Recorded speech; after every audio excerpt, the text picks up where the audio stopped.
to our Heritage Week event celebrating the O'Rourkes. My name is Roisin Burke and I'm a Director of Abarta Heritage. We're a company that specialises in helping communities and local authorities to help tell stories about the past.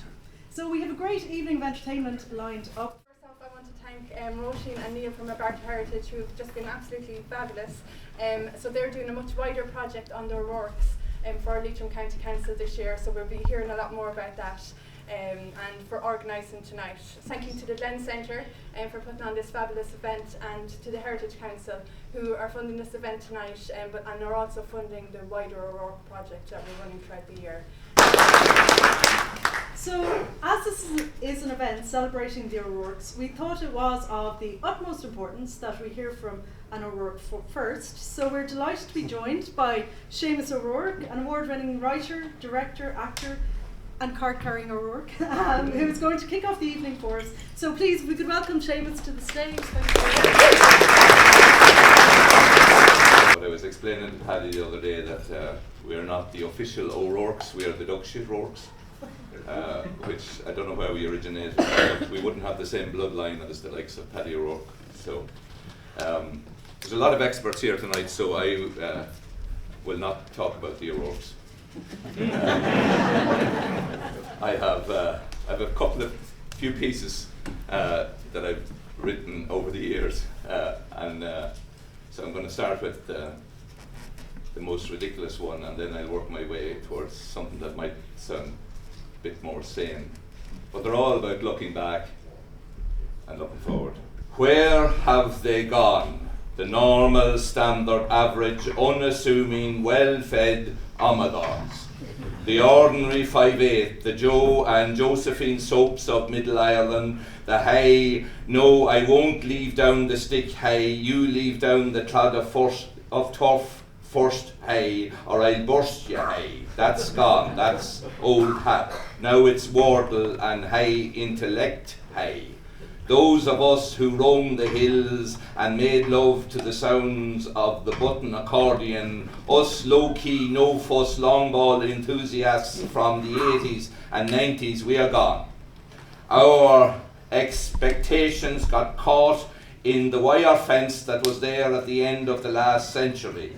We pulled it way down the field and never said. The ping, ping, ping of fence posts popping, young ones stopping, waiting for the crack to start, dropping in and out and coming out and not looking out and going here, there and whereabouts do you stand on things that haven't happened yet? No comment.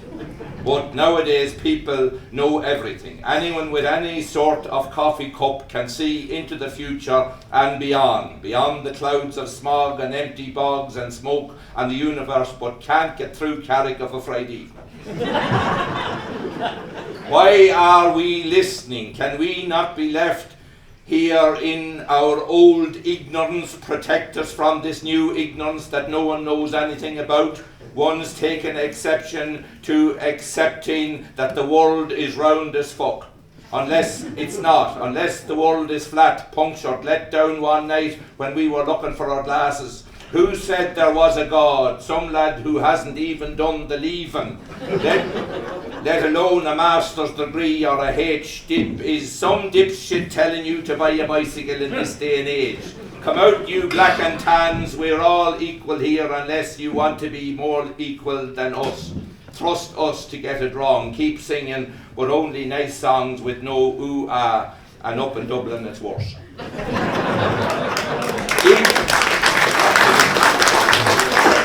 Deep breaths now and say nothing for a while, and then put up your hands those who want to go on a nature walk. We'll go walk about and look at things, have orange squash and kidney beans, and then go to the river. Let's all jump in. Those who can swim stay behind and rescue the ones who just jumped in for no apparent reason. And so we begin and continue and respond and go on. The circle of evolution with no solution, no protection, just soul searching and bad language, bad mouthing and examining everything and anything and nothing and busking, only it's not busking when you're only sitting on the side of the street and not singing. Sometimes you have to stand on your head to see that the world was once the right way up. Buck up and get up and go and find a shovel and start digging. You're bound to find something, gold or plastic or the ones that have gone before. Check to see if they had a shovel too. Maybe they dug the same as you, and the ones before that and the ones to come. Just don't dig alone in case you get run over by someone on their way home from a poetry workshop. It could happen. Thank you.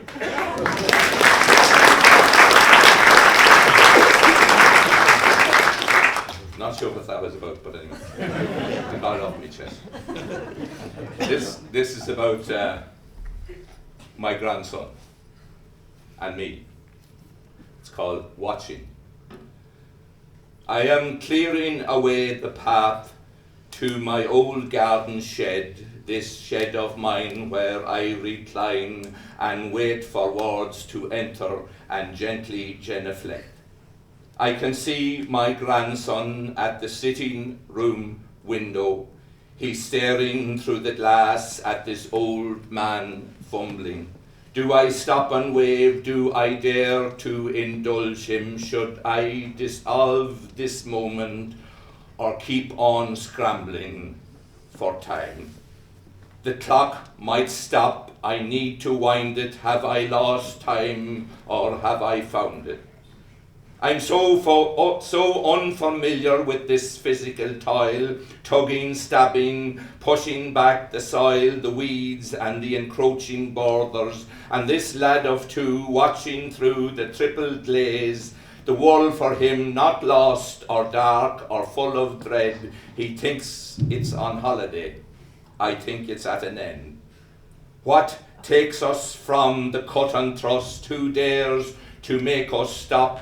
Has nature found a cure for us, a way to stop us consuming us? I have no use for what might have been. My thoughts are drawn to those within. What legacy have I to give to him, my grandson? What did I ever give his mum? Yielding spade and pen, stitching days to coming days, passing time and swearing. Time again to wind the clock, time to give time back its worth. My barrow is almost full and the path is finally widening. This will all grow back again if there's no one here to mind it. I doubt they'll bother with my thought-filled shed, this winding path or words I've said. All I can do is leave the tools and someone sometime might find them. I glance at the boy and stop. I smile and wave and make things up. My grandson doesn't flinch. For now, he's only watching. Thank you.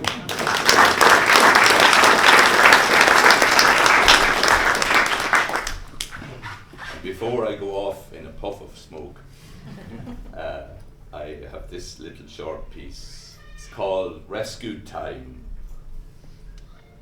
If we could turn off the screens, just for now, the laptops, the phones, the tablets, the computers, the smartwatch and the news. If we could unplug all these noises, all these modern devices, the beeps, the pings, the pause, the hums, if we could do without the drones and distraction of our everyday, if we stopped all our racing while the world stood there waiting, if we could go back and rescue time. If the ticking clock could somehow stop and return us to a perfect spot, a moment, what would it be? If you were eased of any hurry and brought off on a journey with a menu of memories at your hand, if you were allowed to browse and choose a recollection or a muse from the past, where would you go? I, for one, would go to Leitrim, to my beloved Drummintion, and standing at the cross lanes of a thawing, frosty morning, I'd watch the yawning daffodils make mansions of our houses as the primroses sit shyly among the dandelions and daisies. and I'd smell the scented flowers on wicked thorny branches as the wind displays her yellow with buttercups all dancing. And I'd hear the trickle of the river as it carries off the winter, then a tractor in the distance driven by my father.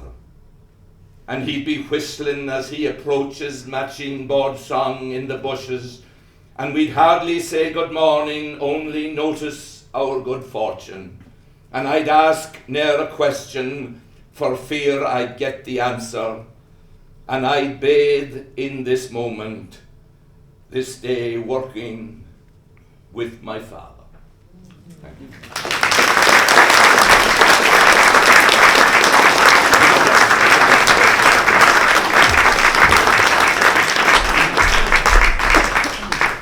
Thanks so much, Seamus. I think we can all agree that those are really wonderful, beautiful recollections there. So thanks very much for that.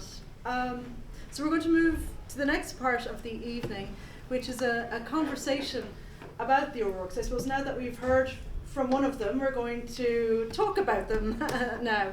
And I'm delighted tonight to be joined by historian Dr. Seán Hoirebhárd, archaeologist Dr. Kieran O'Connor, and archaeologist Neil Jackman, who's the host of Amplify Archaeology podcast. And they're going to discuss stories of the O'Rourkes and the life and legacy of the O'Rourkes, because I suppose we wanted to take a really rounded view of them. So they're going to talk about how the O'Rourkes helped to shape the landscape of Leitrim today. There will be the opportunity for some questions afterwards, but we'll just see how time is going to see how much time we have for questions. But we hope to get a couple of questions afterwards after they have spoken. So now it's just time to sit back, relax, and enjoy the conversation. Seán, and this has been a really interesting project over the last couple of years, working with Sarah and Leitrim County Council. Quite often we find ourselves looking at a whole landscape of different types of monuments, and it's rare for us to focus in on just one family. But what we've learned over the last couple of years is that the O'Rourkes have a whole landscape of legacy themselves. And if we could borrow Seamus's clock there and go back a good 1,000 years or more, we're going to talk a little bit about the O'Rourkes in the past and how they developed through time. We'll dwell in and around the kind of medieval period, but hopefully we'll go a little before and after that too as we go. But let's set a bit of the context. Perhaps Seán, looking at sort of where they came out of. What was early medieval Ireland like? This region we're in here, Leitrim, we often refer to as the old kingdom of Bréifne, as part of Bréifne. But what's the sort of parameters now? What's the rough size of that? What sort of a place was it? Who were the neighbours? Sure. Well, first of all, thank you, Neil and Roisin and Sarah for having me, and thank you to everyone for turning out this evening. Early medieval Ireland, at least politically, and I'm predominantly a political historian, so that's what I tend to focus in on, was a land of many, many kingdoms. So there were a lot of different small kingdoms in Ireland, and as well as that, the important thing to understand about it is in Ireland we had a hierarchy of kings. So where elsewhere in medieval Europe you might have had a kingdom with a single king ruling over an aristocracy that was made up of dukes and barons and earls, in Ireland all of those ranks still claimed the title of king. So we had kings and over-kings and provincial kings over them. And in the earliest recorded periods there are larger numbers of kingdoms in Ireland than in the later period. So the whole trend of medieval Irish history is for the consolidation of that power into larger units. And as well as that, you had times when a single individual or sometimes multiple individuals would claim to be the King of Ireland. And we remember this today by the title, the High King of Ireland, right? So this was a position which was claimed by one or more provincial kings. So the provincial kings are the effective polity. Now, Bréifne doesn't become a provincial kingdom until the late 11th or early 12th century. Before that, it's a region of Connacht, and its leading dynasty, the O'Rourke dynasty, claimed preeminence in Connacht. So it's really around the late 11th, early 12th century that it turns into something different, and that's when it has its period of greatest prominence. Thank you, Seán. That's great. Kieran, looking at kind of what everyday life for a family, a high status family like the O'Rourkes might have been, what kind of places would he live in? What would their experiences be? Yeah, well, again, just like Seán said, thank you all for coming and having to listen to me for partly for the next hour, but anyway, well, certainly in terms of settlement forms, one of the most important ones in the early medieval period would have been the Crannog, which is mostly an artificial island, maybe 20 to 25 meters in diameter, located out on a lake to give defence. Giraldus Cambrensis tells us that the Irish used Crannogs for defence and habitation. So a Crannog probably would have had a palisade around the edge, a housing in the middle.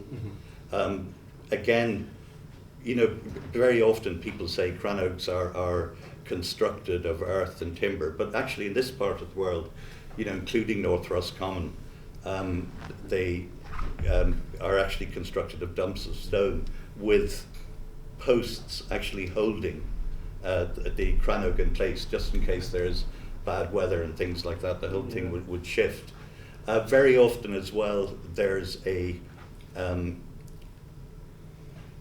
dry land residence close by as well. So it's not only the Crannog, which is used for defence and habitation, as I say, but also a dry land residence, maybe the agricultural and administrative buildings linked to the lands lived in by that aristocrat, like, say, an early O'Rourke.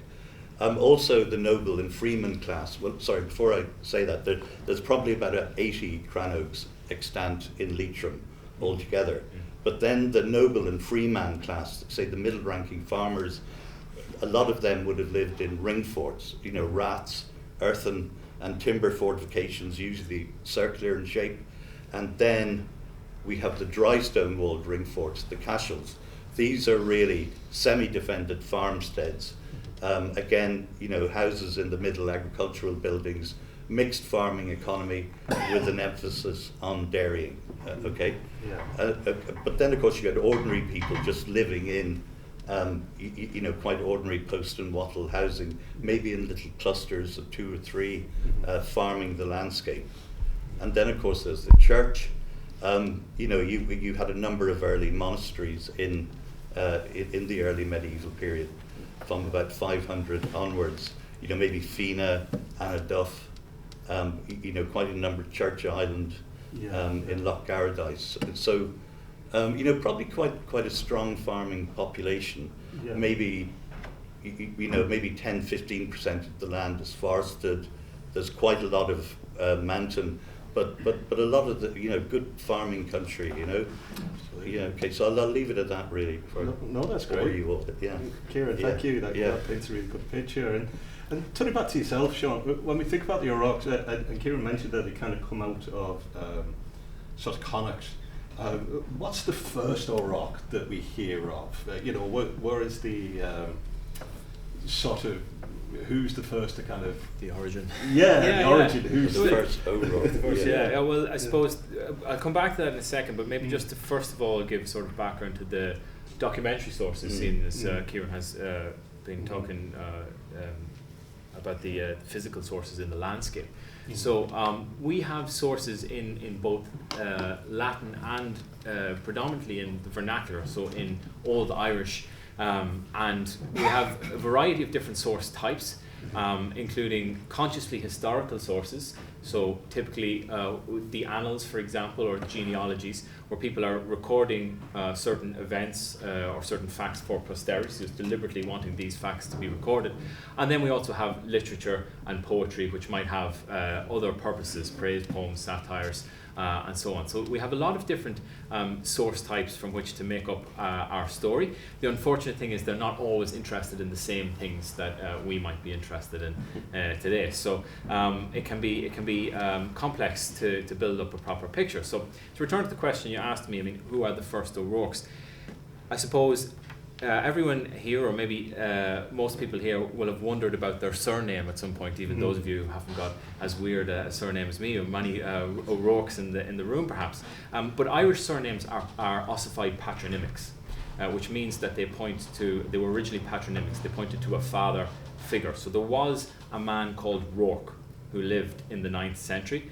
And so his first descendant would have taken Mac Rourke, so son of Rourke, and then his grandson was O'Rourke.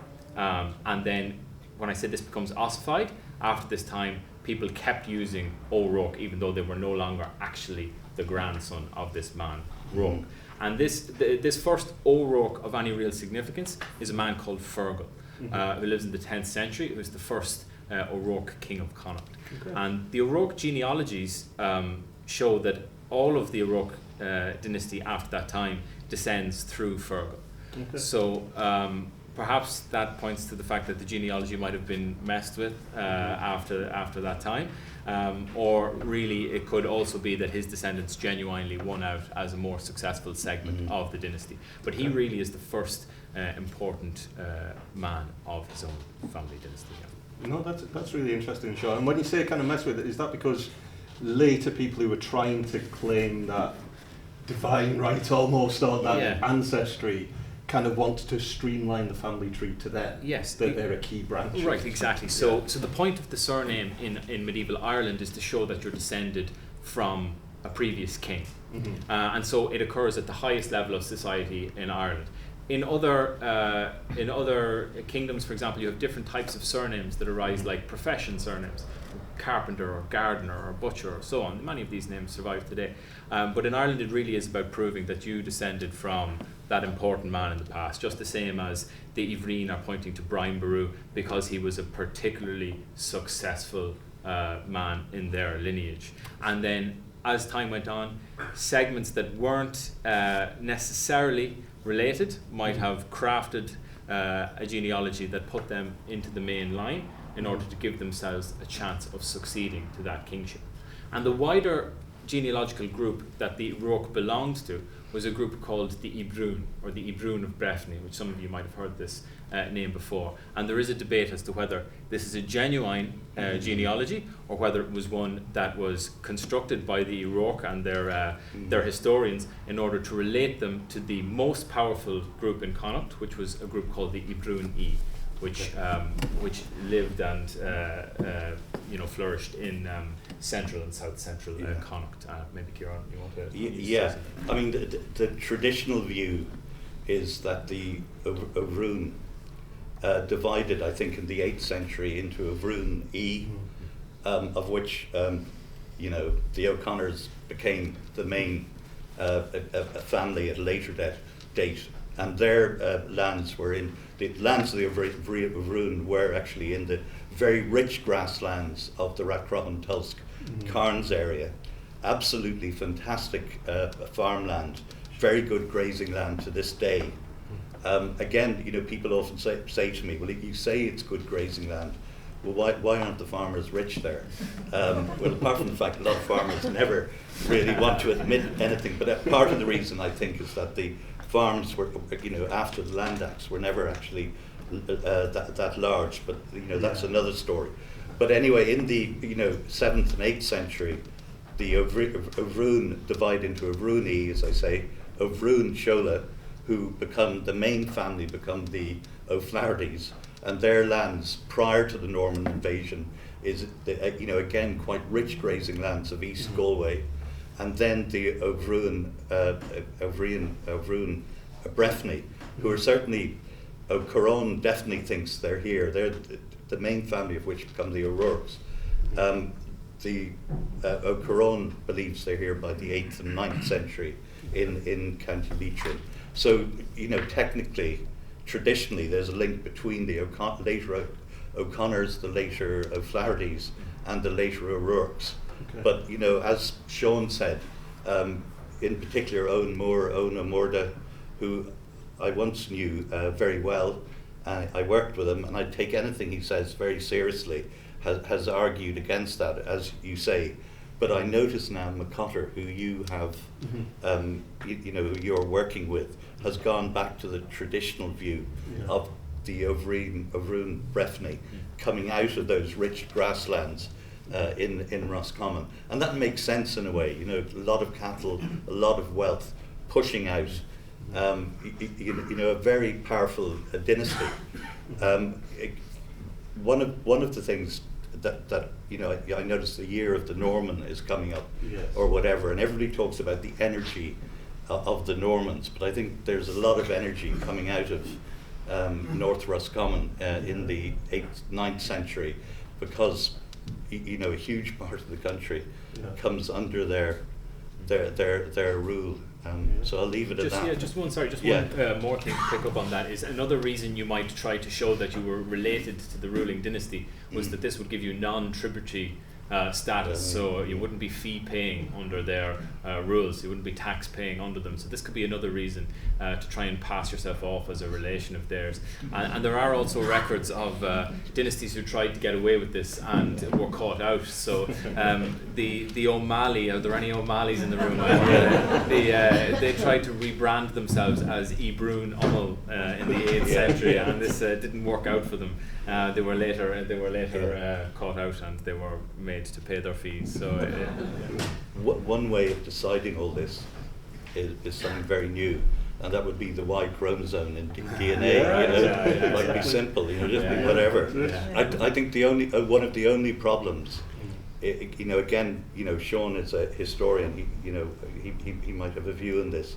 Is I think they've actually done some DNA of certain clans like the O'Garas and the O'Haras, and they actually find that 50% of them do not carry the O'Hara or O'Gara Y chromosome.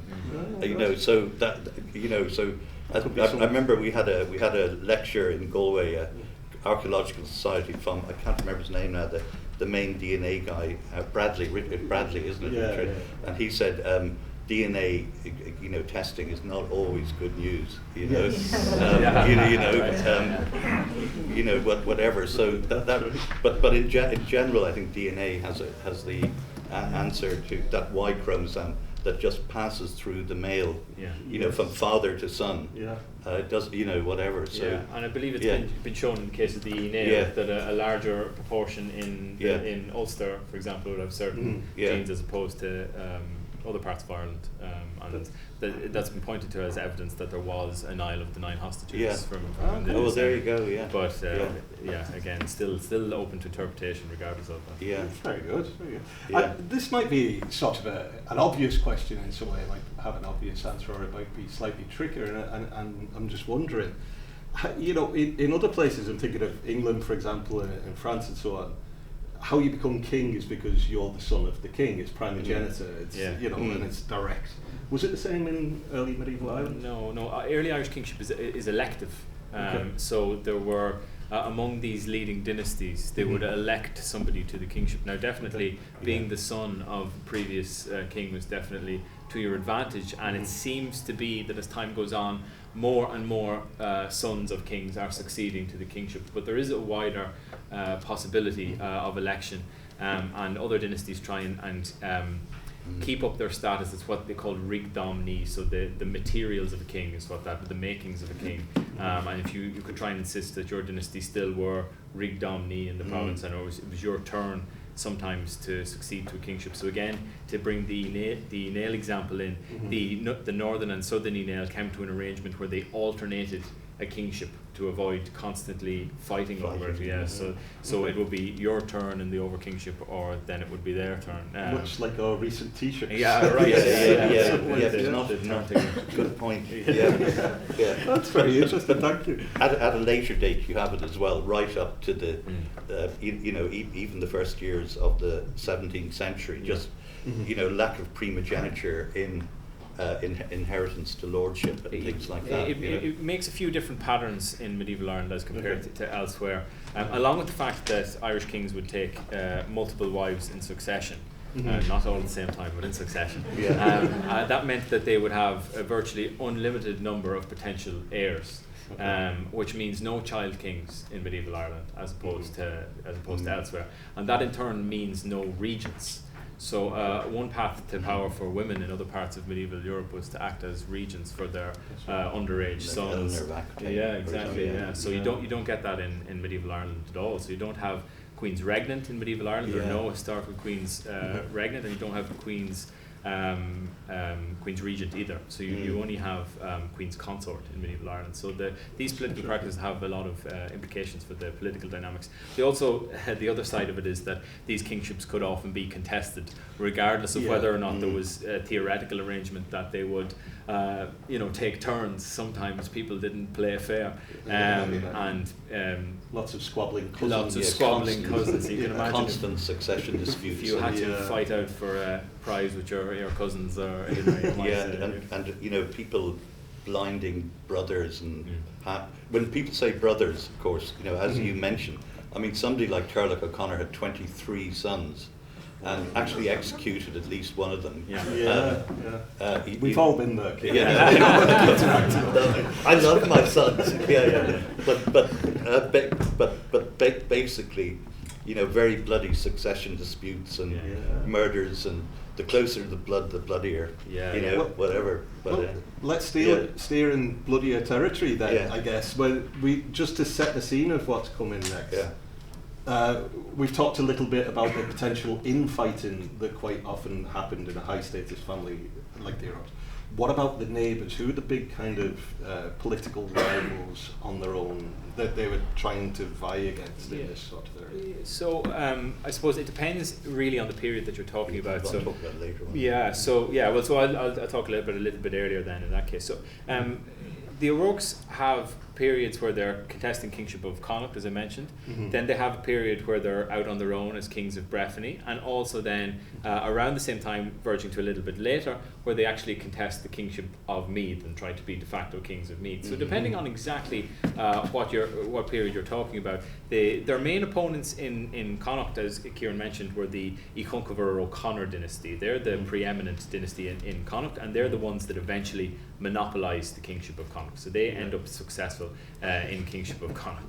And then in Bréifne, Bréifne is very interesting in the sense that it is a region which becomes a province, which goes to show the flexibility of provincial status in medieval Ireland. So the medieval Irish had a notion that there were 5 provinces in Ireland. You might have heard this before. The Irish word cuaige means a fifth as well as a province. But as far as we can see in the recorded period, there are never just 5 provinces. There are always more.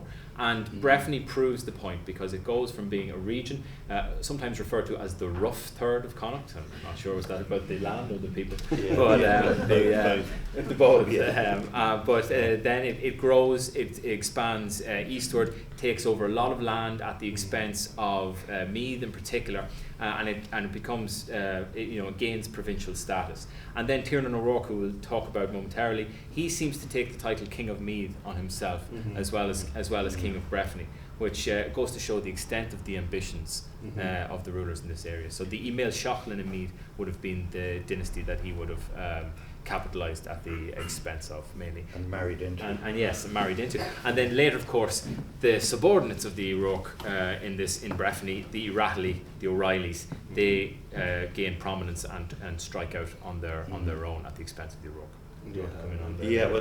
Say the later medieval period, the 15th, 16th century, maybe the 14th century, you have the O'Connor Sligo in the Sligo area, the O'Gars, the O'Haras to the west, O'Connor Don, O'Connor Row in North Roscommon, McDermott, then Maguire in Fermanagh, beyond them O'Donnell and O'Neill, the O'Reillys, as you say, to the east, and then of course various Anglo-Norman families, to the O'Farrells to the south, Gaelic, but then beyond them Anglo-Norman families of Anglo-Norman descent, like the Dillons and people like that in modern Westmeath. And just like the high medieval period you were talking about, there's all this shifting alliances, and 1 minute one crowd are your ally, and then the next year you're fighting against them. Then you have problems with your own cousins or half brothers, and then the septs of which you are overlord over, like the McGorans and the Reynolds in South Leitrim, you know, it's shifting alliances, I think, the whole time. And it's quite hard, you know, as an archaeologist, I'm not a historian, to keep a kind of eye on that, you know. So well done. You know, Well, it's hard But for everyone. yeah. I often think if you want to try and get the head into understanding Irish history in this period, you're better off watching The Sopranos. Because it seems like a lot of people are kicking upstairs and they're all fighting against each other.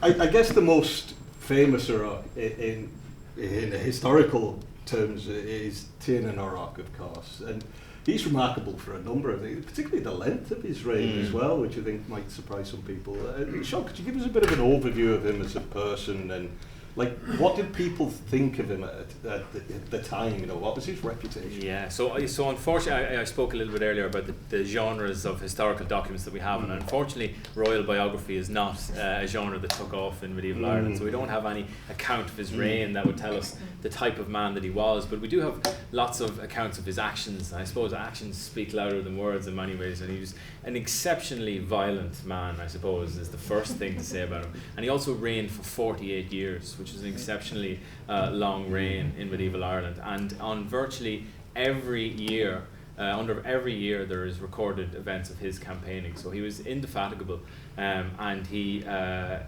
really was exceptional for the extent of his achievements, and also for never. You know, he had many setbacks, but he never let them stop him. And the next year he would be back campaigning, and he would be back regaining whatever territory he had lost. Some of his setbacks, I mean, we will talk about the abduction of his wife in a few moments. Some of them are really scandalous, really exceptional things, and yet he bounced back from them. So he's remarkable for his energy. And I would also say, as well as his violence, he was described as a war dog in the annals, and the annals are usually very brief in what they say, and usually with an attempt at objectivity. So they very rarely say anything like this, but they describe him as a war dog, and on an occasion where he burned down a tower full of people and killed all of the people in it, of course. And on another occasion, they describe him as the leopard of the Irish, right? The deedful leopard of the Irish. So he was considered exceptional in his own time for his violence, and it was a violent period. And he was also a very pragmatic man, right? So he when he considered it appropriate, he would submit to whatever overlord he thought would be to his advantage, because coming from a region like Bréifne, he was surrounded by larger kingdoms on all sides of him. So in order to be successful, he had to find a way to climb the ladder slowly but surely, and he tried to turn the larger kingdoms to his advantage, to offer some assistance to any of one of them. So one year he'd ally with Connacht, for example, another year with the Northern Nail, and try to levy that to his advantage, especially in receiving portions of Meath, which was constantly being carved up by his rivals. And he also, even after the arrival of the English into Ireland, he continues with this pragmatism. He actually spends Christmas in 1171 with Henry II at Dublin, despite the fact that twice the same year he had been involved in sieges of Dublin, including on the second occasion led just by himself. So he had obviously realised what many of the other kings in Ireland had failed to realise, which was just how serious this English invasion of Ireland was, and how their capture of Dublin boded ill for the rest of the kingdoms on the island. So even when Rory O'Cucafar, the King of Ireland, did not go back after his initial defeat to Dublin to siege it again, Tiernan O'Rourke, who was his main ally at that time, went on his own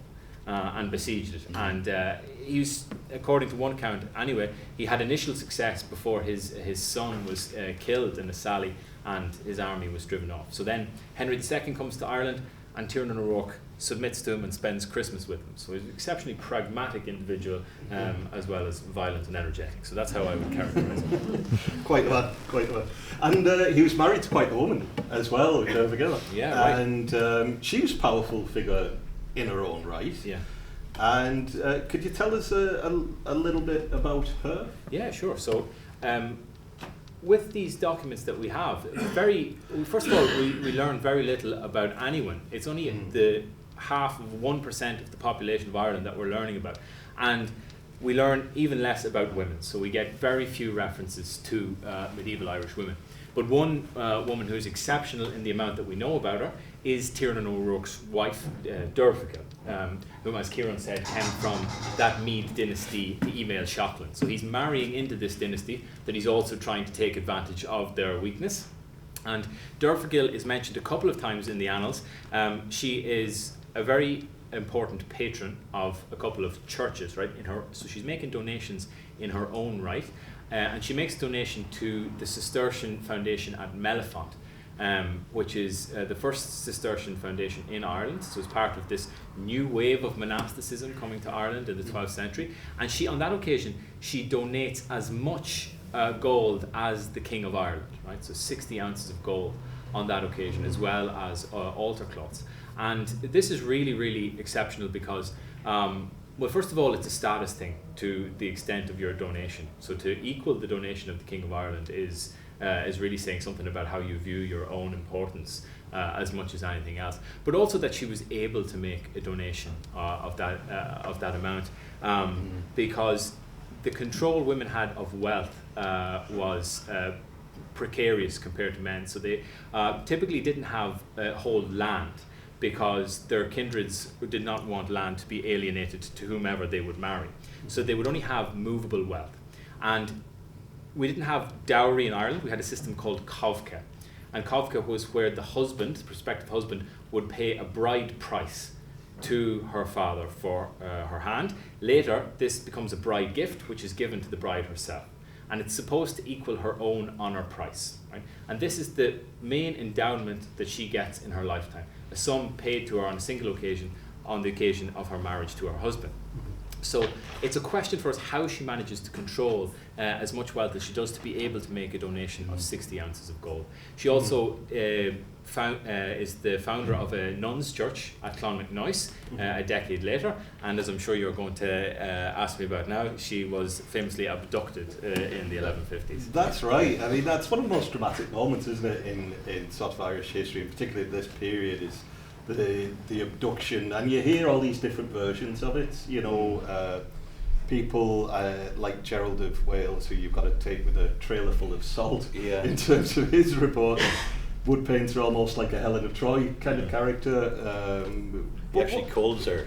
He makes reference to Troy. You know, like what do we know about what happened there in terms of, you know, was it an abduction? Was it what kind of happened at that moment, and then what happened next? Because it spurs on some of the most consequential. Yeah, well, as Kieran says, Giraldus actually compares her to Helen of Troy. He compares her to Cleopatra. He's trying to make this case that women are responsible for all the evils of the world. And he was quite clearly making this case. So when you're finished, I have a story about that. Okay. Again, Giraldus Cambrensis.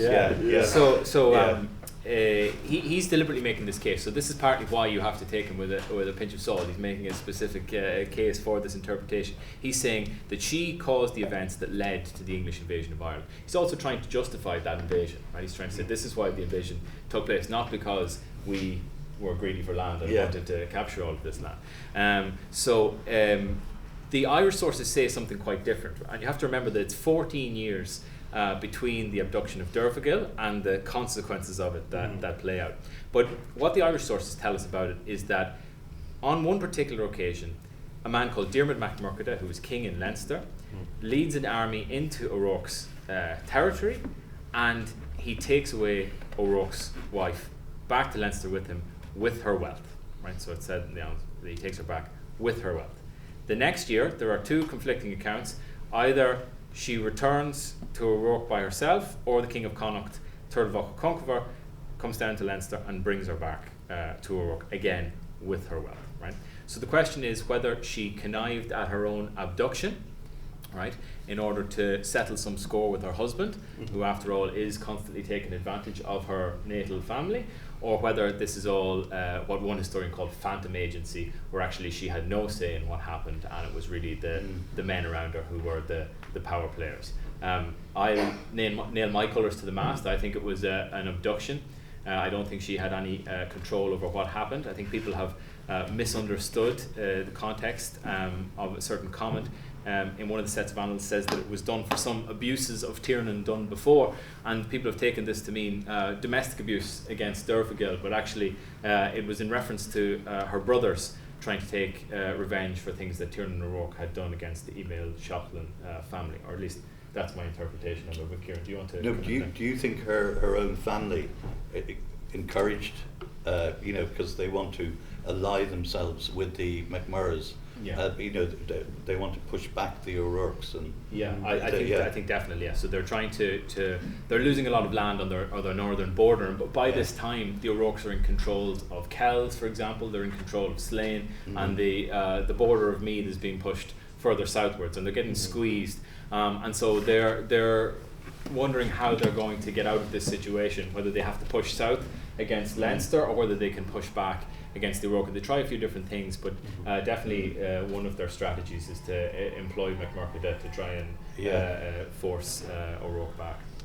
I think one of the interesting things about Tiernan and Derfagil is, as you mentioned earlier, it's quite normal for kings to have many sons, and that's largely because they have many marriages. They divorce and remarry and so on. But they had a very long partnership, didn't they? Right, so And even after this, she's his only wife, and I would be confident in saying that it's not just that she's his only recorded wife, but I would say that she's definitely his only wife because he only has 2 recorded sons. One is called Aid, he's the man who was killed at Dublin that I mentioned a couple of moments ago, and another was called Mail Shocklin, which is a forename that's common in the Meath dynasty, and it's brought into the O'Rourke dynasty in this way. Because his 2 sons predecease him, another dynastic line among the O'Rourke takes over after his death.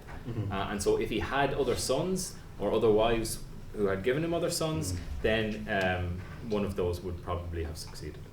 I see. And I suppose moving poor Tiernan's journey on a little, he met his end in Meath at the Hill of Ward, or Clough. Yeah. What happened both on that occasion and then maybe turning to yourself, Kieran, if you tell us a little bit about the assassination or the death of Tiernan. Kieran, if you could tell us a little bit about what happens next for the O'Rourkes. I'll start with the assassination then. So when Henry II is in Ireland in 1171-2, he makes a grant of the province of Meath to one of his lieutenants, a man called Hugh de Lacy. And Hugh de Lacy immediately sets about taking control of this land. One of the first things he does is to arrange a parley with Tiernan O'Rourke at the Hill of Ward, which is beside Athboy in County Meath. Obviously the situation is they're both laying claim to the same piece of land, but perhaps the cover story is that they can come to some sort of arrangement. And at that parley, Tiernan O'Rourke is killed. So violence breaks out. The Giraldus and other English counts blame the Irish for setting an attack on the English, and vice versa, right? So there's mutual claims of treachery. There was also an Iratalig and O'Reilly present at that time as an interpreter on the English side, so possibly signs of foul play in that regard. And in any case, Tiernan O'Rourke was killed. He was run through with spears. His body was dragged to Dublin, where it was gibbeted upside down. His head was sent over to England for display. And it was said in the annals that it was a miserable sight for the Irish at Dublin to see his body gibbeted upside down. Such was the extent of the respect that he had among the Irish at that time. And he was about 70. Pretty elderly. Yeah, he must have been. We don't have his exact age, but he was reigning for 48 years at that time. So you'd assume he's in his 70s. Or his late 60s or whatever. Yeah. But again, I think a long reign. Like Sherlock O'Connor and things like that, they achieve a lot. It's interesting the Hill of Ward, was the place, because that was, a place of festivals during the early medieval period. It was clearly a ritual site in prehistoric Ireland. I think Rory O'Connor himself had a major meeting there in 1168. So it was a well-known place, and I'd say well-serviced by roads. You know, I mean, we all think, you know, I've noticed all my students in Galway say, oh, there mustn't have been roads, you know, things like that. Well, there was actually a very good road network, and there had been for many centuries beforehand. But the Hill of Ward was a well-known meeting place, so it's interesting. I think there's also a very fine ring fort on top of the thing. But what happened to the O'Rourkes afterwards? Well, again, you know, one of the problems, you know, if we look at the O'Rourkes in the 13th and really in the 14th century, one of the problems really was that because Tiernan O'Rourke had claimed Meath, when the de Lacys, as you said, were granted the lordship of Meath, they took that to mean Bréifne as well. So it was kind of inverted. So suddenly there was a pressure on the tradition, not just Meath, but the traditional kingdom of Bréifne, i.e. really, say, modern Leitrim and Cavan, you know. So what exactly happened? I mean, we hear, for example, that Ullard O'Rourke, King of Bréifne, is paying rent to the Seneschal of Meath in 1211, 1212. The Denangles and the de Lacys are definitely moving into Cavan, building castles, motte castles, their timber castles at places like Kilmore and Turbot. So, and then at a later date, Cloughoughter. They're moving into what had been O'Rourke overlordship of, say, Longford, Lizard Dowland, for example, a very fine Motte and Bailey castle, absolutely brilliant, by the way. One of the best in Europe, as far as I'm concerned, right beside Longford town. Lizard Dowland, they're building these castles. But actual core lands of what we now call Leitrim, I don't think there was Anglo-Norman incursions. It's only in 1221 we hear that I think Walter de Lacy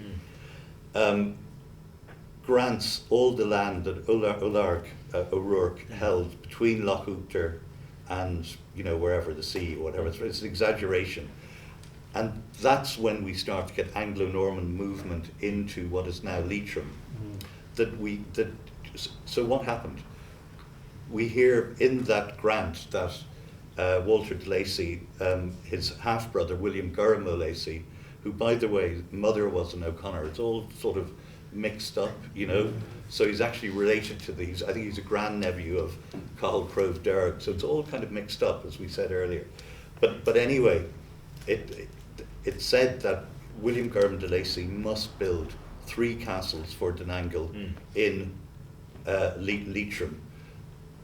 It's been argued that one of these castles was at Dromahare, but we've shown that the actual castle at Dromahare is actually much later. It dates to the 15th or 16th century, so that's not it. But in the 1240s, we do hear of Denangle castles in the south of Leitrim, in really Muncher Olish, at Athenkip, which is close to Carrick-on-Shannon. Noel McLaughlin suggests it should be Battlebridge area. We hear of a castle of a Denangle castle, Leckderg, and also then a general reference to a castle in Bréifne. But the O'Rourkes get rid of the Denangles by 1247, and they move away, concentrate on their original land grant in Navan, in the Navan area of Meath, and also their new lands in Mayo, because large parts of Connacht have been conquered by the De Burghs, Richard de Burgh I, and they've been granted land in Mayo. The Denangles, by the way, become the McCostellos. Okay, so so if you're a Costello, you're a Denangle. Yeah, okay, whatever. Yeah, they Gaelicize. Certainly the Mayo crowd Gaelicize very quickly. That's very, yeah. But is the problem over? No. Well, the O'Reillys are also pushing away. The O'Reillys get rid of not only the Anglo-Normans, I think in the 1230s, but they eventually push O'Rourke power certainly into it. Parts of Cavan are still under like I think the barony of Tullyhore and things like that. But mostly the O'Reillys control East Bréifne. So the O'Rourkes are kind of there in modern Leitrim, a little bit of Fermanagh, the later barony of Tullyhore, sort of Glenglevelin area, and yeah, so that's it. But they have another problem. The O'Reillys have gone separate, if you like. There's a lot of warfare in the 13th and 14th century between the O'Rourkes and the O'Reillys. That's a constant. But then the O'Connors come back into the picture, and because they have lost control of a large part of Connacht, they start to try and muscle in Leitrim as well, and they consider themselves overlords of the O'Rourkes. But again, you know, that occurs for a while, but certainly by the 14th century, that doesn't really matter anymore. But a small scion of the O'Connors, the Clan Murta O'Connors, actually move into Leitrim, start to live there, and cause problems for the O'Rourkes. But by the late 14th century, they've got rid of them as well as a force. So the O'Rourkes have put paid to the Denangles, lost out to the O'Reillys, you know, large parts of East Bréifne, and got rid of the O'Connors, we'll say by the late 14th century. Just to, so it's something like that. So 2 wins, 1 loss. I might add one more defeat to that list as well, because it's a really great overview, Kieran. Thanks so much. But the borders of Bréifne are in a couple of documents recorded to be at their maximum extent. One record says from Drumcliff to Drogheda, and another record says from Drumcliff to Tlachta, which is the Hill of Ward. The barony of Carbery Drumcliff is what's in question here in County Sligo, and at the sea there. And this is a very coveted territory, because essentially what happened to the dynasty in Donegal, which is the Ken O'Connell, is that they've become trapped on the northwest coast of Ireland. They have no real way of expanding without going against their kinsfolk, the Ken O'Noan. And the group immediately to the south of them, Carbery, this is an Nenale genealogy, so they claim to be related more closely to Ken O'Connell than they are to the Ibroon. So they would have wanted to belong to Ken O'Connell rather than to Ibroon. And Connacht want them at the same time as well, right? And so in the immediate aftermath of Tiernan O'Rourke's death, it seems that Connacht took advantage first and took a couple of pieces of territory from Bréifne, including Carbery Drumcliff and another place called Tir Tuathal, which they forced Éad O'Rourke to cede to them. Which is Kilronan Parish. Kilronan Parish, consequently, they get territorially delimited pretty quickly. Excuse me. Interesting, because it would seem to me that although Orpin argued that the people who become O'Connor Sligo were put into Carbery Drumcliff by the De Boers at a later date to act as sort of the cork in the bottle to stop the O'Donnells coming down, it would seem to me that actually they're there beforehand. There's certain hints in the annals, so it would seem that the O'Connor, well, I suppose Rory O'Connor is actually putting maybe his half brother, I think Brian of Laney, who has links to the O'Haras, maybe in that area. But again, that's all. I don't know if I'm right, but that's all supposition. They're certainly there by the mid 13th century. It's a real tale of ebb and flow then for the fortunes of the O'Rourkes. And looking into that sort of medieval period, Kieran, we spoke earlier about them living in Cranogs and such. As the centuries passed, how did that change for a high status family like the O'Rourkes? Like, did they try to stay faithful to the old tradition, or did they become castle builders? There's a little bit of a debate about this. Okay. So first of all, you talked about the historical sources.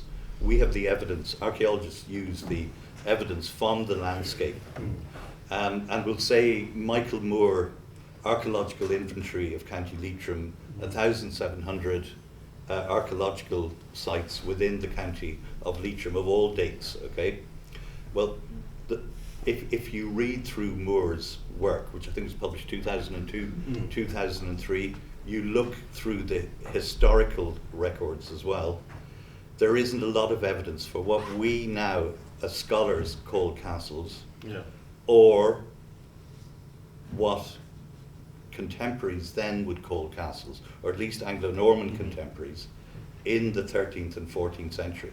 Now, a lot of you are going to turn around and say, hold on a second, there's loads of castles, but they're all tower houses. They all date to the 15th, 16th century, like Castle Carr, Drumahair itself, Parkes's Castle. So there may have been a stone castle on Inishnatork, on Garadice Island, Cherry Island, okay? There may have been an O'Rourke Castle there. But we have references to crannogs in use in the 13th and 14th century. And then the Discovery Programme, Ireland's Institute for Full-Time Archaeological Research, again in the early noughties, i.e. before the Celtic Tiger crashed, when there was money, did a load of radiocarbon dates across particularly South Leitrim, okay, and they found they took radiocarbon dates from organic material, in particular bits of wooden palisade or stakes, and most of them turned out to be post 1100 and date, okay? So you're talking about crannogs continuing on in use, again with those shoreline, dryland residences in association that I talked about earlier. And actually this is the same right across Gaelic Ireland. Foley and Williams did the same at an earlier date in County Fermanagh. In fact, even a little bit of Fermanagh that remained under the control of the O'Rourke's at Bréifne around Loch McNeen. There was a massive amount of radiocarbon, even dendrochronological stuff. They're picking up Ulster courseware, pottery, and you can do that in Leitrim as well. And some of the 80 crannogs or 58 crannogs and whatever, 22 possible ones or whatever it is. So crannogs did go on in use. But again, remember, they're not just isolated out there in a lake. There's a shore, agricultural buildings, administrative buildings, the centres of estates. They have all the, peaceful functions of castles. They're just not as well defended as, we'll say, a good motte castle was. You're talking flanking towers in Motte Castle. You're talking arrow loops, gatehouses, all in timber or cob. They don't seem to exist. Crannogs continue, very definitely. We also feel, and I won't go on about it, but there's a lot of evidence, again, coming out of Galway. I'm giving you the Galway argument. UCD might have a different view, but we're getting a lot of evidence, people like Professor Fitzpatrick, my colleague Michelle Comer, for the continued use of ring forts. That's right. And cashels, which are dry stone walled ring forts. And indeed the N5 excavations across North Roscommon are about to be published. There are a number of ring forts and cashels that were, ring forts in particular, that continue to be occupied into the 13th and 14th century. Okay, so I'd say the same is happening in Leitrim, at least the freeholders of Gaelic freeholders. But just to continue quickly then, around 1400, at least some of the O'Rourkes are beginning to build tower houses, which are the castles you now see in that landscape. But run behind us. Like J.J. McDermott has a very good article on Leitrim tower houses in Leitrim History and Society. But we're still getting radiocarbon dates and historical references to crannogs alongside tower houses. And there may even be a chance that some tower houses were occupied, but they used the crannog for kind of feasting in an old-fashioned sense, a theatre. This is in the 15th, 16th century, where you'd bring your guests out and have bards talking about your genealogy and things like that. Just a very old-fashioned talking about your heroic ancestors, sort of theatre. Well, then you all rode back to the more modern tower house or whatever. That could have gone on. But we do think some crannogs continued right up as residences to even early 17th century. Which is a long time. Just make a quick historian's view on some of that, because the word cashlon is used in the Irish annals before the English come to Ireland in the 12th century in reference to certain Irish fortifications. So then it's a question, really, did the Irish mean anything different from Doon when they said cashlon? And it would seem actually that it's used interchangeably, because certain places are referred to both Doon and cashlon on different occasions, right? So it becomes a fashionable word for a fortification, but it doesn't necessarily mean any change in the structure of the building or what it's been used for, or whether it's been garrisoned or this type of thing. I mean, Francis John Byrne suggested that Doon agus Baile should be translated as Mott and Bailey, but I don't think anyone has followed him on that. There's no evidence on the ground. No evidence on the ground for that. But I mean, there are places like Athlone, for example, where the English built a castle on the site of an existing, what was called an existing Gaelic cashlon.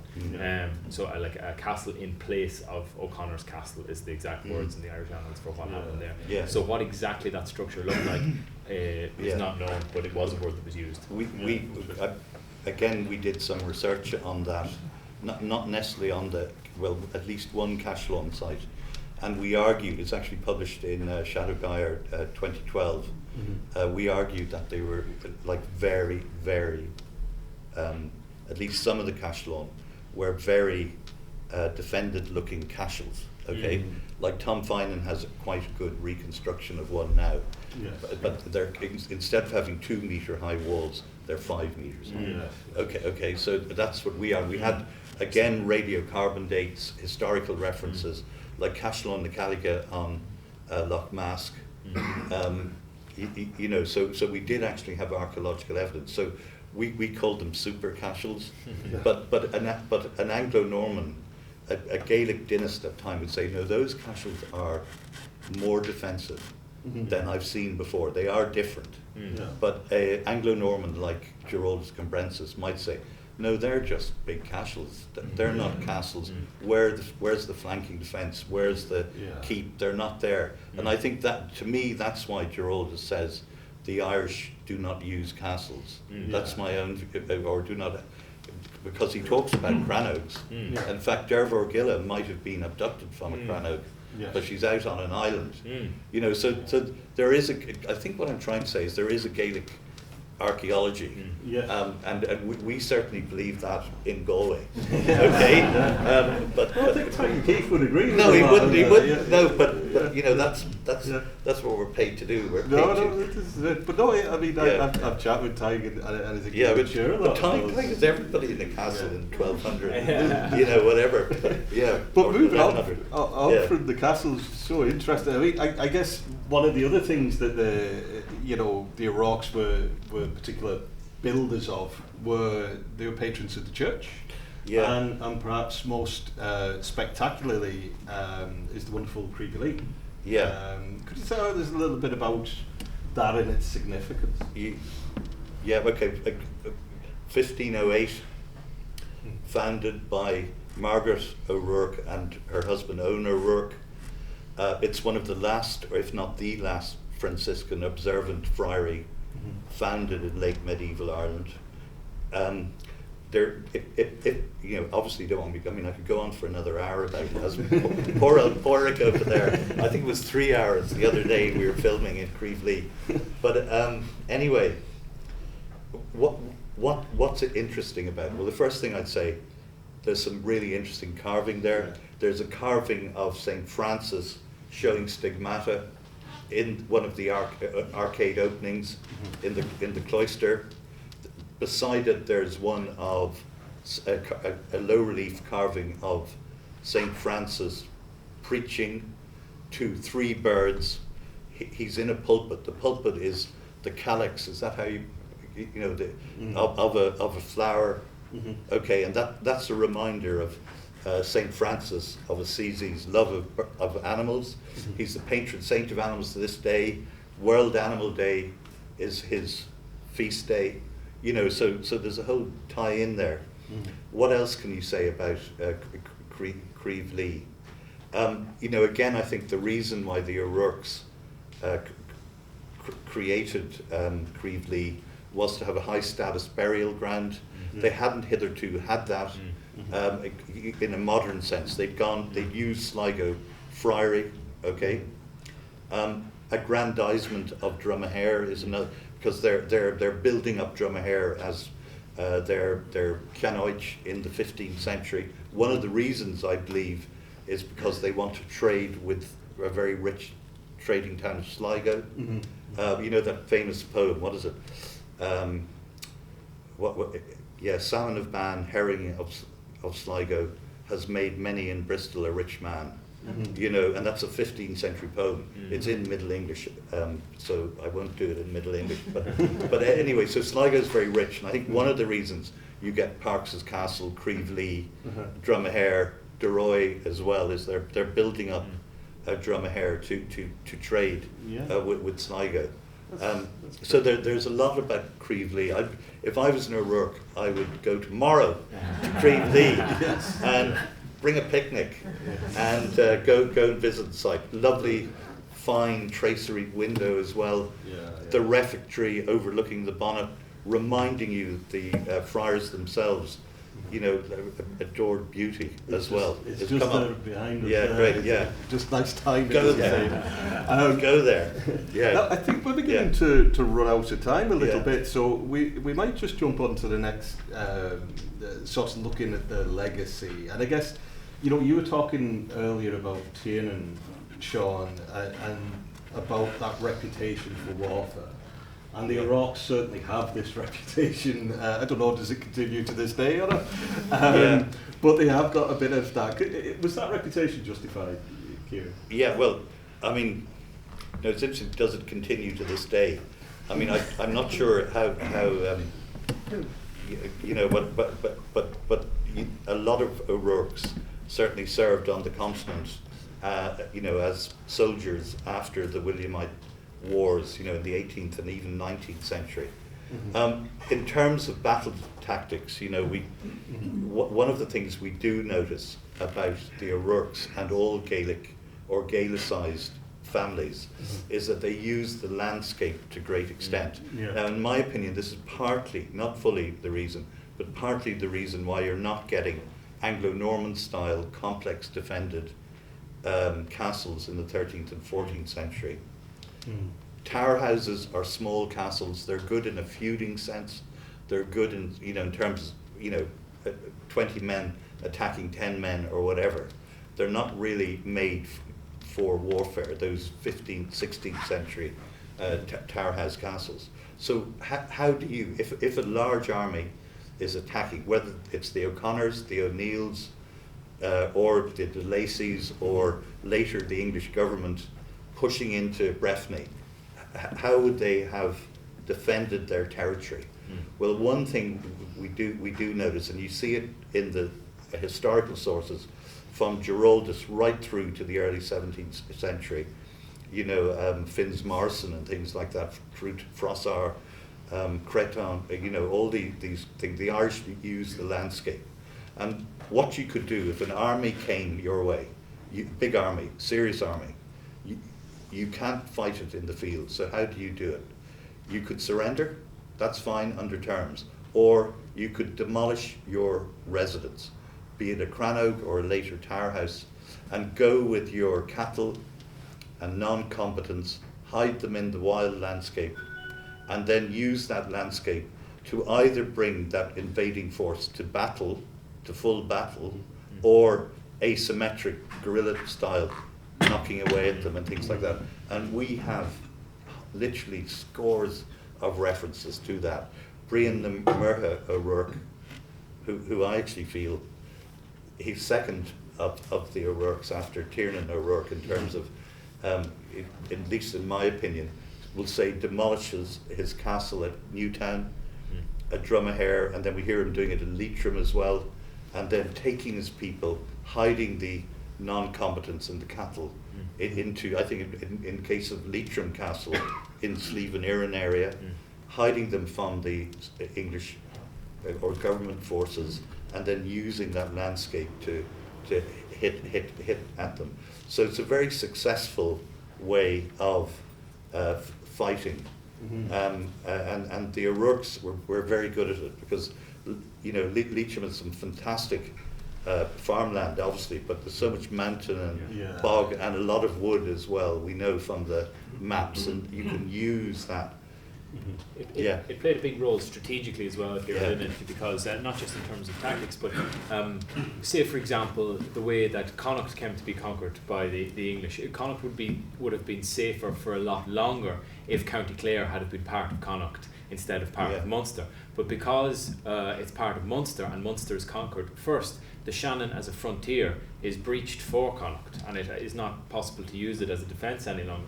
Then Athlone is taken as well, and Connacht loses that defence. And because Bréifne is effectively operating as a part of Connacht in that era, that has implications for Bréifne as well. But it works in the north as well. The Sperrins prove to be a big resource for the Northern Inel. They simply retreat to the Sperrins when there are invading forces that they don't want to treat with.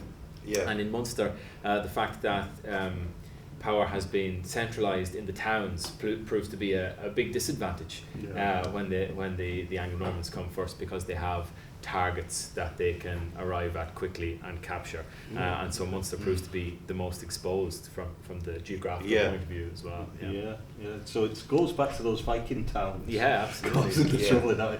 Well, I guess because we're coming to the end of the time, unfortunately, there's so much more to talk about with them. We'll have to do a part 2 for sure.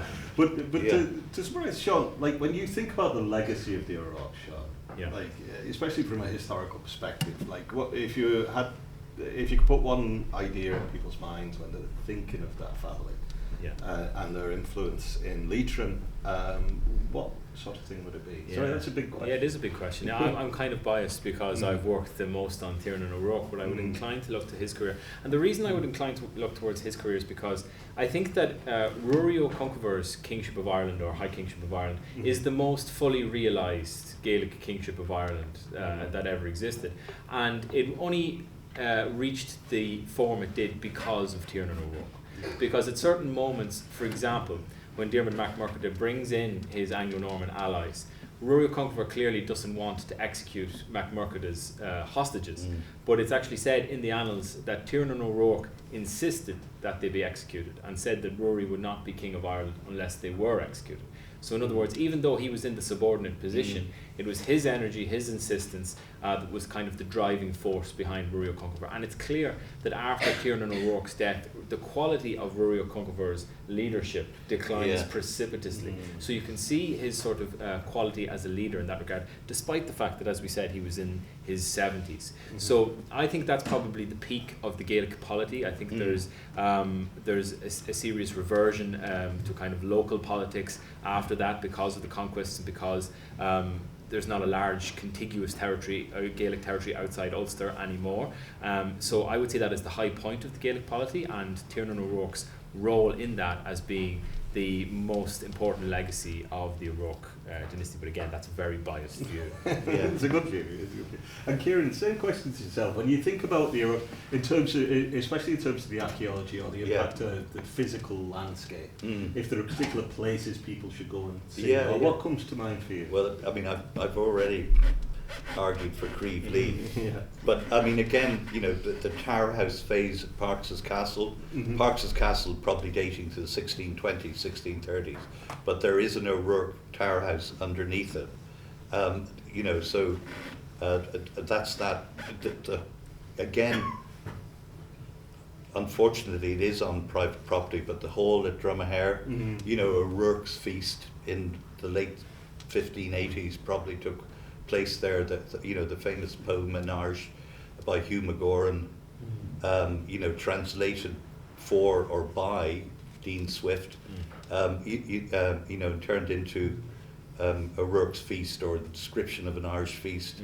I think Cherry Island, Garadice Loch, Church Island as well, Fina to a certain extent, although it's more associated with the O'Roddies. You know, the O'Rourke's Table, which could be the hunting area of the O'Rourke's, the, you know, whatever, you know, just place name stuff and everything. I think, you know, it'd be interesting to see what Liz Fitzpatrick thinks of that. the Cranogues of the, those little artificial islands on the lakes of County Leitrim. Think of the O'Rourkes and their vassal clans when you see one of those. So that would be it really. But I really would say go to Creevely. Yeah. Thank you so much, Kieran. Thank you so much, Seán. That was so interesting, and I know we could definitely have gone for another hour or two there as well. Yeah, but still thank you.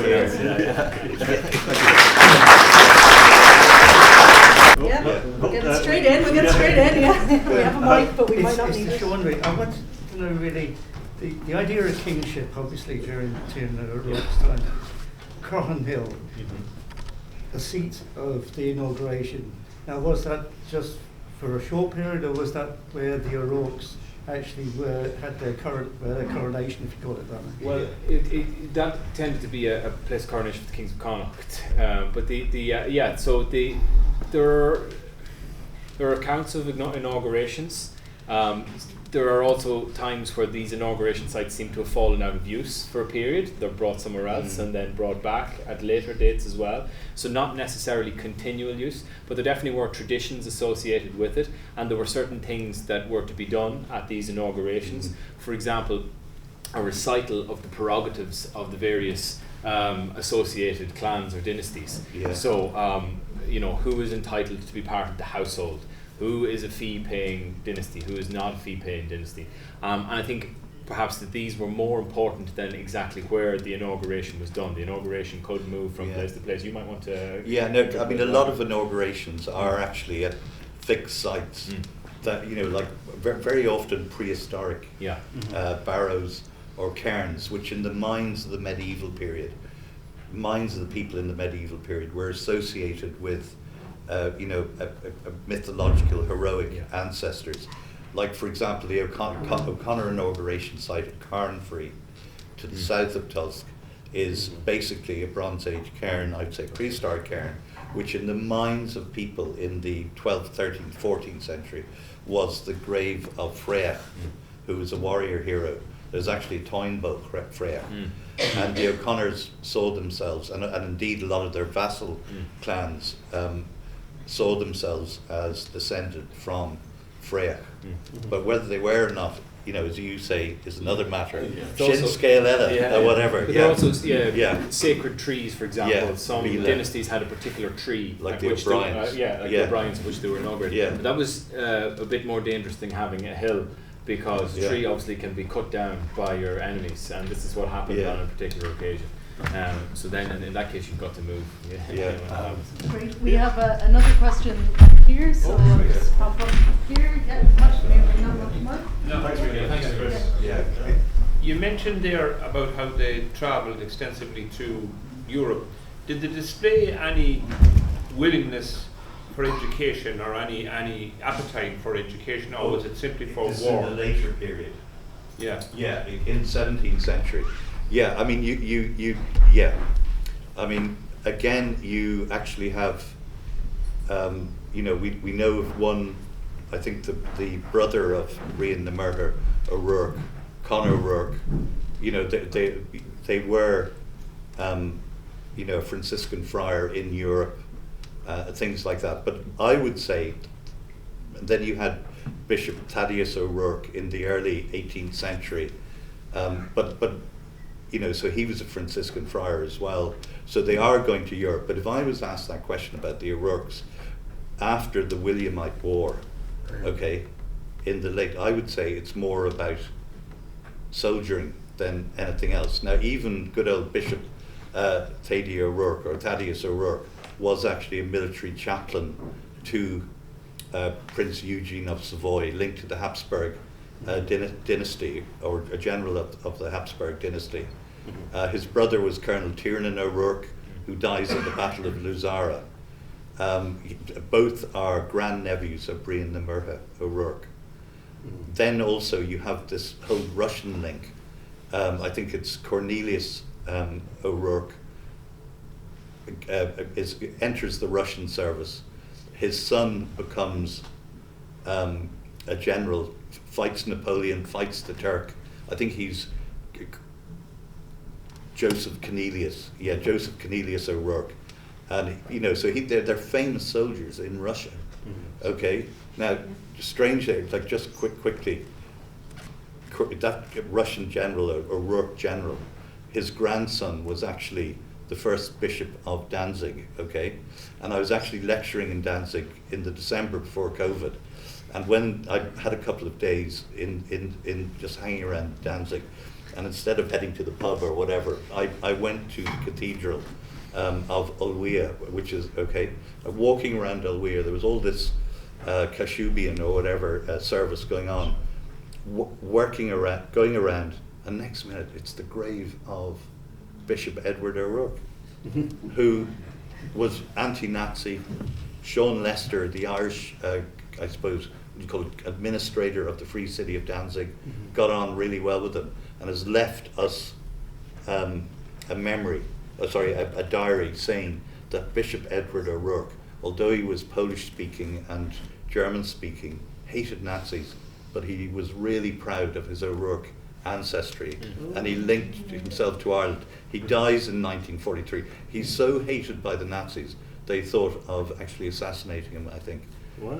Like it's the usual thing, the Catholic Church, very anti-Nazi. So apparently, according to Seán Lester, he was. So there's all that history of the O'Rourkes on the continent, and I'd love to. I'd love somebody to write that up. Yeah, it's fascinating. Yeah, thank you for the know. question. Yeah. I know. Yeah, you can get Ryanair will take you for €80 to Danzig. And, yeah. Thanks very much. Yeah.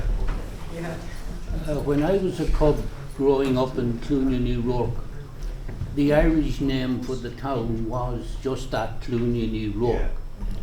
And was that in the geography school books and in all the road signage as well. But by the turn of the century, it had disappeared. And in 2006, I wrote the Cuiste Loganamnacha, the Place Names Committee, and they wrote back to me, and the explanation was that there was an extensive survey done by Commission Loganamnacha, the Place Names Commission, in the 1960s, culminating in a report which was incorporated into the Place Names Act in 1975. The result of which, that, as I say, by the turn of the century, the only official sign that I see with Clooney New York is Boher Clooney New York I Ballia Sliggy. Yeah.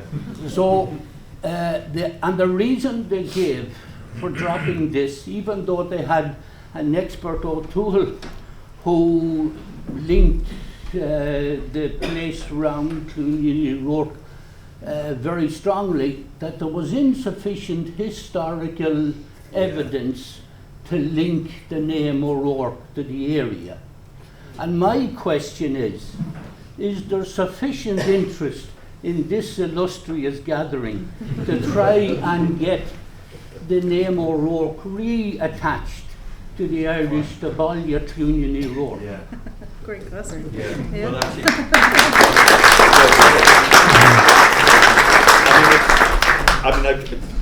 I mean, if you look at Parkes's Castle, you have an O'Rourke tower house under it, and I wonder if there was an excavation at Hamilton's Castle at Manorhamilton, would you find an O'Rourke residence underneath? And that would back up your argument, Castle Carr, which is only 3 or 4 miles, yes, another O'Rourke tower house. There's also a place in Mulla Parish in Cavan called Corryroke, or Rourke's Hill, which needs some explanation as to how that name became attached to it. But I think that's fair Start argument. petition. Absolutely. Castle Carr is in Castletown Parish is a good example of a tower house. Probably mid 15th century or something. But no. I'll sign the petition anyway. We're all with you. Yeah. In your talk tonight, you just talked about a lot of the O'Rourkes, but why have you not mentioned Brian O'Rourke, who saved 92 Spaniards from the drowning Spaniards from the Spanish I did talk about him a little bit, Bréifne the Murder.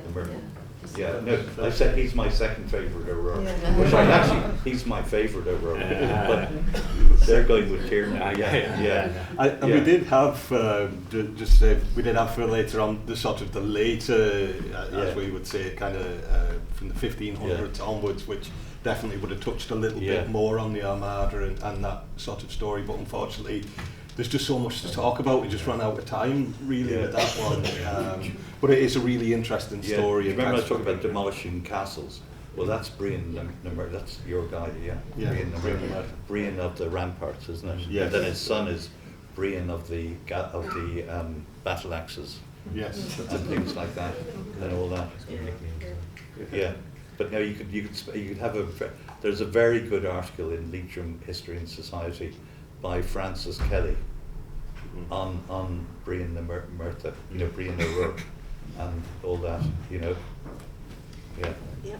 So we might have time for just one or two more questions. So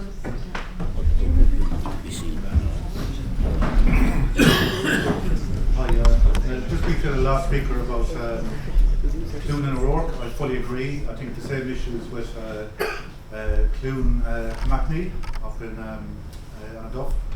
And I think it's really, what I worry about Logatham is that they actually truncate names. So there was a guy who wrote about the rules of geography in the 1960s, and he said proximity.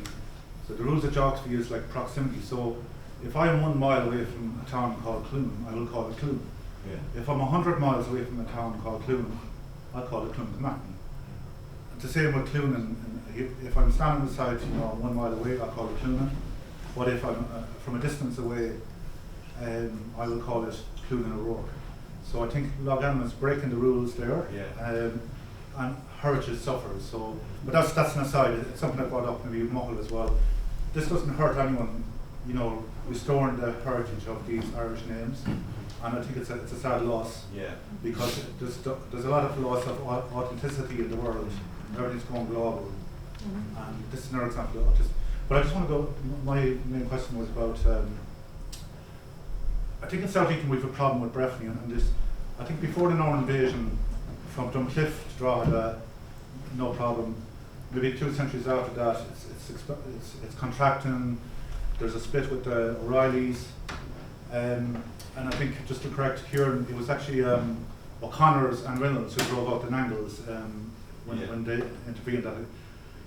And what I found, especially in the 16th century, is that there's a lot of evidence that O'Rourke's were not the overlords, definitely of Monterolish, because if they were, they would actually end up paying rent to 2 people. So they were in the rent books of Silcon Thomas, and then with the rebellion they lost. O'Rourke, I think, moved into Leitrim. That used to be Reynolds Castle. And then also there was the famous deed. I was talking to Dr. Reen in Cork. This deed was done. It lists all the crannogs where people are living on in Monterolas, but there's no O'Rourke's. And then finally the plantation of Leitrim in the place called Monterolas, there was no O'Rourke's at all, there's no Andros. And then I looked at the fields, surely there's a few horsemen or farmers or O'Rourke's in Monterolas, there's none. But definitely Carrigallen, they are there. And then it brings me back again to the north-south. You have this geographical divide, Schlieben and Lallen. The north for me was like Tyrbrún, Bréifne. So Tyrbrún is that tribe, the Brún tribe. South was Comacney. Then the cult, you have the cult of Bréifne, which is called Cavan. But south you have this 2 cults. You have this Senna Lucan and Carrigallen, and then you have the Olas cult in the Monterolas. So I just thought, my only worry is with Bréifne, it kind of suffocates us a bit in the south. We don't know what to do with Bréifne. We actually don't know what to do with it. I think part of building heritage is giving us that framework so we can actually try to get our ideas out. Where do we fit in? And I think Bréifne, the pre-Norman invasion Bréifne story kind of suffocates us. The Reynolds, the Shanleys, I'm doing a lot of search on I'm not really researching O'Rourke's and the Reynolds, it's more place names. I'm actually minor place names. I'm actually finding indicators of where the Tuids were. There's a place called Creanies. I looked very carefully at town names called Creena, which Logan says is branch, but I actually think it's a mispronunciation of border. Cree border. No, the lights here, it's like, I think it is, yeah, beating down on us here, but I didn't see you there. Yeah, I mean, surely the Reynolds and Shanleys and everything are, vassal clans of the O'Rourkes. That's the, like whether that's in the 12th century or the 16th century. So in one sense, there doesn't have to be O'Rourkes necessarily right in the middle of, I mean the O'Rourkes are there and they take over Leitrim Castle from the Reynolds, don't they, in about 1540 or whatever. And I think there are O'Rourkes at Carrigan-Shannon as well, hold it for at least a while. Also more, yeah. I think it's more the Bréifne you have an issue with it. Yeah. No, but it is. I mean, it's two terms that are used. I mean, are they complete synonyms? I suppose is another question. Even in the pre-invasion time, you have Bréifne used, you have Ibrum Bréifne used, and you have Bréifne and Conmachna used. And there is definitely a record of one particular instance where King of Connacht tries to separate Conmachna from Bréifne, in order to bring Conmachna into, by which he would have meant Muintir and Muintir Annally in particular, it seems, along with the new territories that they had won in the 12th century. So it's very difficult, isn't it? Because you're dealing with place and time, and it's such a shift in body between those two things, and it's trying to pin it down. To get them both aligned. But there, as you say, there's a massive geographical divide, with Loch Allen, like the waste, and Slievenere and the waste of Leitrim. I mean, it's different feeling to the landscape and everything. And you even get different prehistoric monuments as well. You'd see the dolmens down and that sort of. Kind of megaliths and We'll just take one last question then, if that's okay. Yeah. Thank you. I'm probably bringing it way up to date now, but I am investigating my family, and Middle Leitrim is where I come from, and Ardloher, and it's on the western side of Loch Allen, overlooking Slievenere, and so, a lot of them were teachers and religious of the O'Rourkes at Ardloher. So if there's anyone from the O'Rourkes of Ardloher, we'll meet in the pub in Drumkeeran later. Thank you, that's a great question. There's a festival going on in Drumkeeran at present. Very good.